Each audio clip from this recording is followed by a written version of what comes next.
I thought I could control the moment. Until his eyes told me he'd already figured out everything I was doing. Please like, comments and support to Swept in Secrets. It all started because of the couch. Funny how something so simple can change everything. I remember standing in the hallway, trying to decide whether I should even go into the living room or just hide in my room until he left. But curiosity pushed me forward. Or maybe it was something else, something I didn't want to name yet. His name was Evan Cooper, and he'd been staying at our house for a few days while dealing with a sudden apartment issue. He was older than me by a few years, calm in a way that made people instantly trust him, and confident in a way that made me instantly nervous. And tonight, for some reason, he looked different, relaxed, casual, in a plain gray t-shirt that somehow made him look even better than usual. When I stepped into the living room, he was already there, sitting on the far side of the couch with the TV on mute. The moment he looked at me, I felt that tiny shift inside my chest, the kind I couldn't hide even if I tried. "Couldn't sleep?" he asked. I shook my head and forced a small smile. "Not really." He patted the space beside him. Not too eager, not too slow, just casual enough that I couldn't say no without looking ridiculous. So I walked over, pretending I didn't feel my heart beating in places I shouldn't even feel it, and sat down.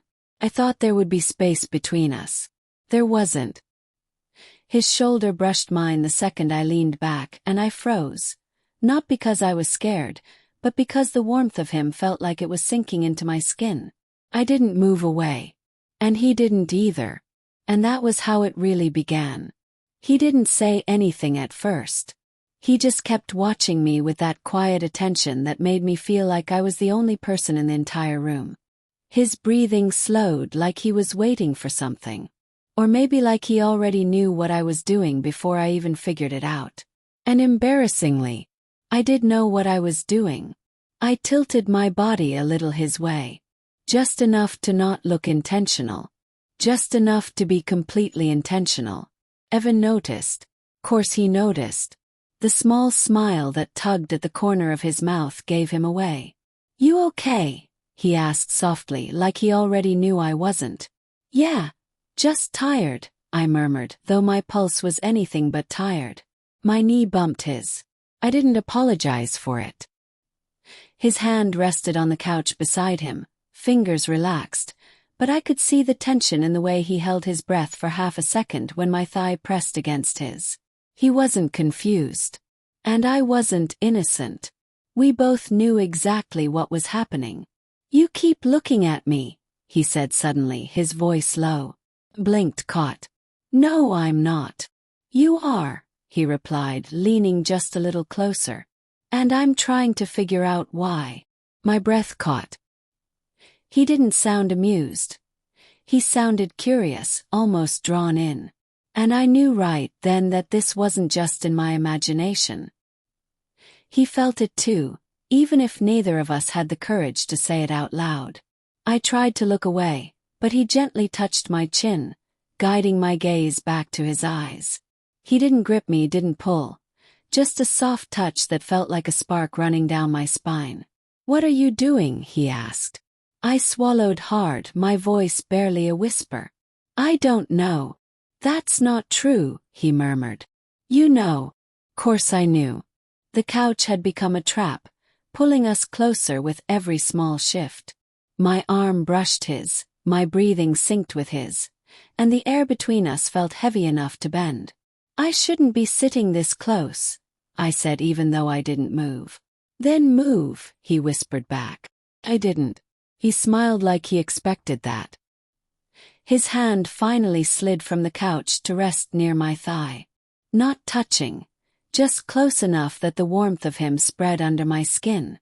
My heartbeat jumped, loud enough I was sure he could hear it. "You don't want to move," he added, voice soft and certain. Maybe that was the moment I gave in. Or maybe I gave in the second I walked into that room. Either way, I leaned back into the couch, letting my shoulder press fully into his.